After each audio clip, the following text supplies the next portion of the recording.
Hi friends, welcome back to Saks varieties. ഇത് Lalbagh botanical garden. ഇതിൻ്റെ ഒന്നാം ഭാഗം നിങ്ങൾ കണ്ടിട്ടുണ്ടാവും വിചാരിക്കുന്നത്. ഇതിൻ്റെ രണ്ടാം ഭാഗമാണ്. ഇതൊരു ഏക്കർ കണക്കിനുള്ള ഏരിയ ഉള്ള സംഭവമാണ് ഇതിൻ്റെ ഉള്ളിലുള്ളത്. ഇനി ഇതിൻ്റെ ഉള്ളിലുള്ള ബാക്കിയുള്ള കാഴ്ചകൾ കാണാം. വിശദമായിട്ട് എല്ലാ ഭാഗങ്ങളും നിങ്ങൾ കാണും.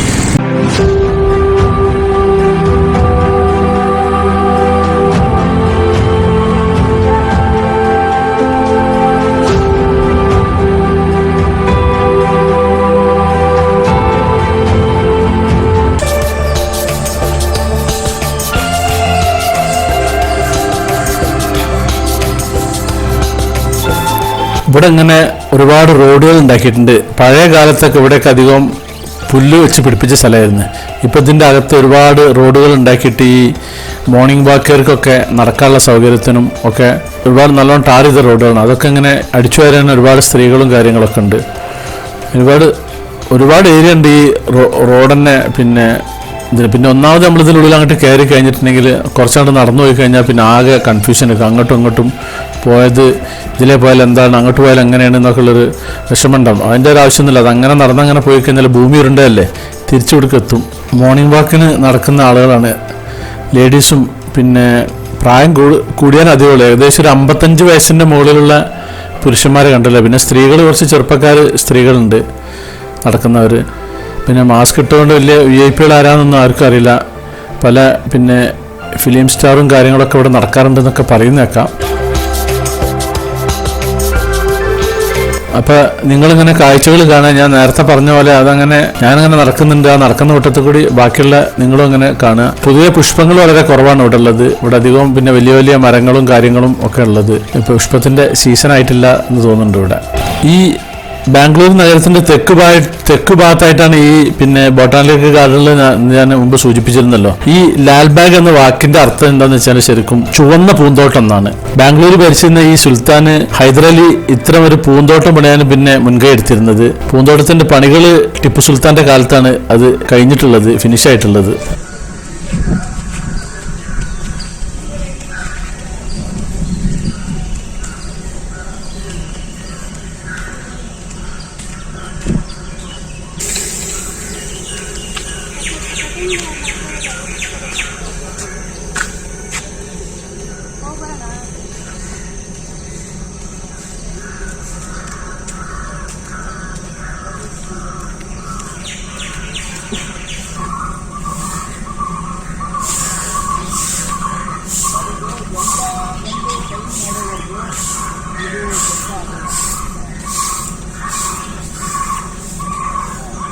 ഈ ഉഷ്ണമേഖലയിൽ വളരുന്ന ഒരുപാട് ചെടികളും മരങ്ങളൊക്കെ ഈ പൂന്തോട്ടത്തിൽ ഒരുപാടുണ്ട്. ഇതിൻ്റെ ഒരുപാട് ശേഖരമുണ്ട്. അതിൻ്റെ 240ഓളം ഏക്കറിൽ ഈ പരന്നെടുക്കുന്ന ഈ തോട്ടത്തിൽ ആയിരക്കണക്കിന് ഇനത്തിൽപ്പെട്ട വൃക്ഷലതാദികളുണ്ട് ഇവിടെ. പിന്നെ പുൽത്തകിടുകളും റോസ് ഗാർഡന് താമരക്കുളവും ഒക്കെ ഉള്ളൊരു വല്ലാത്തൊരു അന്തരീക്ഷം തന്നെയാണ് ഇതിൻ്റെ അകത്തുള്ളത്.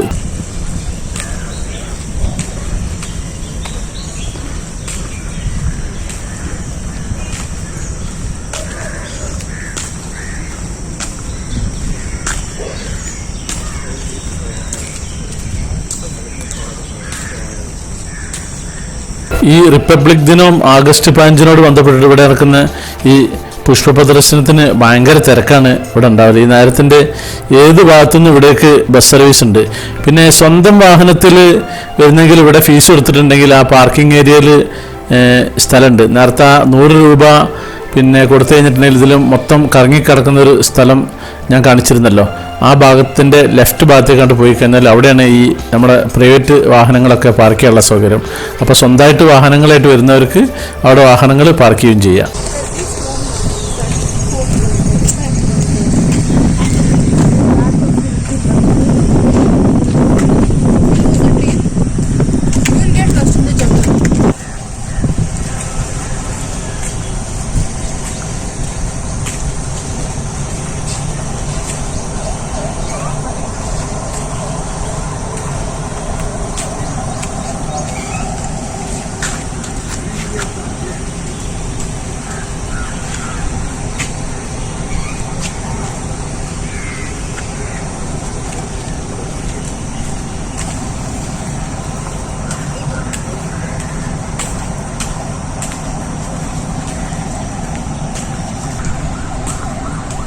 മുമ്പ് ഞാൻ സൂചിപ്പിച്ചിരുന്നല്ലോ ഇവിടെ ഒരു കായലുണ്ട് എന്നുള്ളത്. ആ ഒരു കായലാണ് ഈ ഇടതുഭാഗത്ത് കാണുന്നത്. ഒരുപാട് ഏരിയയിലുണ്ട് ഈ കായൽ നിൽക്കുന്നത്. അതിൻ്റെ സൈഡിലൂടെയൊക്കെ റോഡൊക്കെ ഉണ്ട്. അപ്പോൾ നമുക്ക് അങ്ങോട്ടേക്ക് പോവാം, ഈ കായലിൻ്റെ പരിസരത്തേക്ക് അങ്ങോട്ട് പോവാം. ഇവിടെ ഷട്ടർ അടക്കലും തുറക്കലൊക്കെ ഉണ്ട്. ഈ വെള്ളത്തിൻ്റെ ഒഴുക്ക് കൂട്ടാനും കുറക്കാനൊക്കെ വേണ്ടിയിട്ടുള്ള ഭാഗങ്ങളൊക്കെ ഉണ്ട് ഇവിടെ. അപ്പോൾ കായലങ്ങനെ നിങ്ങൾ കാണുക. ഞാൻ ഇടയ്ക്ക് ഓരോ വിവരങ്ങളൊക്കെ തരുന്നുണ്ട്.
ഈ വാട്ടർഫാളൊക്കെ ഇപ്പോൾ നിർത്തി വെച്ചിരിക്കുന്നത് ഈ കൊറോണ ആയിട്ട് അതൊന്നുമില്ല. അതിൻ്റെ സമയമാണ് ആ കാണിക്കുന്നത്. ഇതിലെങ്ങനെ വന്നു കഴിഞ്ഞിട്ട് പിന്നെ ഇവിടെ ഒരു പാസേജ് ഉണ്ട്. ഇതിൻ്റെ അടിയിലാണ് ഈ ഷട്ടർ ഉള്ളത്. അങ്ങോട്ടേക്ക് വെള്ളത്തിൻ്റെ ഒഴുക്ക് മാറ്റുന്നത്. ഇതങ്ങനെ നേരെ അങ്ങോട്ട് പോകാം. അങ്ങോട്ടേക്ക് ഞാൻ പോയിട്ടില്ല. അത് വേറെ ഏതോ വഴിക്ക് എത്തും. പിന്നെയും നടന്ന് ഇതായിപ്പോണ്ട് വെച്ചിട്ട് ഞാൻ അവിടുന്ന് ഇങ്ങോട്ട് ബാക്കിലേക്ക് തന്നെ നടന്നു പോവുകയാണ്. ഇനി ബാക്കിയുള്ള കാഴ്ചകളൊക്കെ അങ്ങനെ നിങ്ങൾക്ക് കാണാം.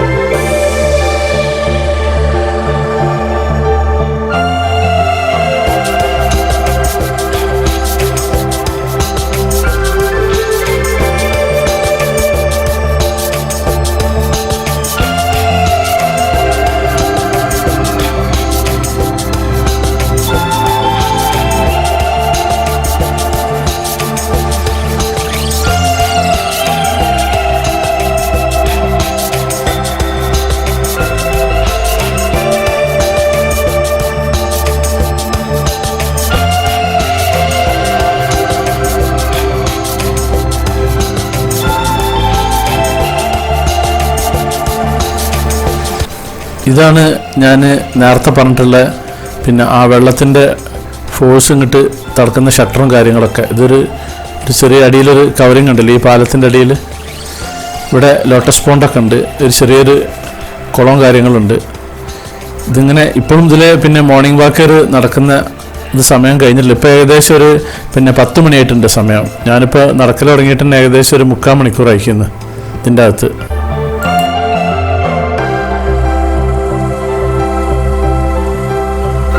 ഇതൊരു മോർണിംഗ് വാക്കറിന് ഓടുകയാണ്. അങ്ങനെ ഒരുപാടുണ്ട്. ഈ സമയത്ത് ഇപ്പോൾ തിരക്ക് കുറഞ്ഞതാണ്. രാവിലെ 6 മണി മുതലാണ് ഇതിനുള്ളിൽ ആളുകൾ ഒരുപാട് ഉണ്ടാവാറുള്ളത്. ഇപ്പം ആളുകൾ കുറഞ്ഞു വന്നിരിക്കും. കാരണം ജോലിക്കും മറ്റും പോകേണ്ട ആളുകളൊക്കെ നേരത്തെ തന്നെ അത് കഴിഞ്ഞ് പോകും ഇവിടുന്ന്. ആ സമയത്ത് അവരെല്ലാവരും പ്രൈവറ്റ് വാഹനങ്ങളായിട്ട് വന്നിട്ട് ഞാൻ നേരത്തെ പറഞ്ഞ സ്ഥലത്താണ് വണ്ടിയൊക്കെ പാർക്ക് ചെയ്യാറ്.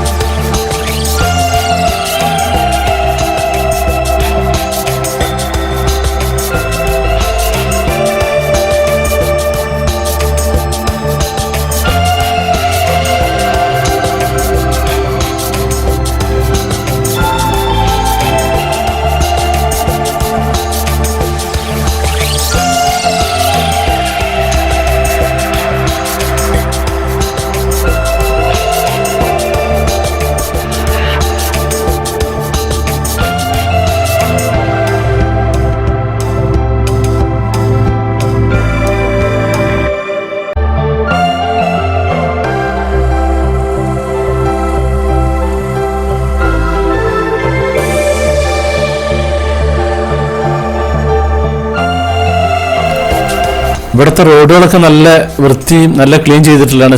ഇവിടുത്തെ ഒരുപാട് ലേഡീസ് സ്റ്റാഫ് ഉണ്ട്, ഈ അടിച്ചു വരാനായിട്ട് തന്നെ ഒരുപാട് സ്റ്റാഫ് ഉണ്ട്. എന്നാൽ പിന്നെ ഈ എപ്പിസോഡ് ഞാൻ ഇവിടെ നിർത്തുകയാണ്. ഇന്ന് മുഴുവനായിട്ട് നിങ്ങൾ കാണണം, അടുത്തതിൽ കാണാം. ബാക്കി സബ്സ്ക്രൈബ് ചെയ്യാൻ മറക്കണ്ട, ലൈക്ക് ചെയ്യാൻ മറക്കണ്ട, കമന്റ് ചെയ്യാൻ മറക്കണ്ട, ലിങ്ക് ഷെയർ ചെയ്യാൻ മറക്കണ്ട. Thank you.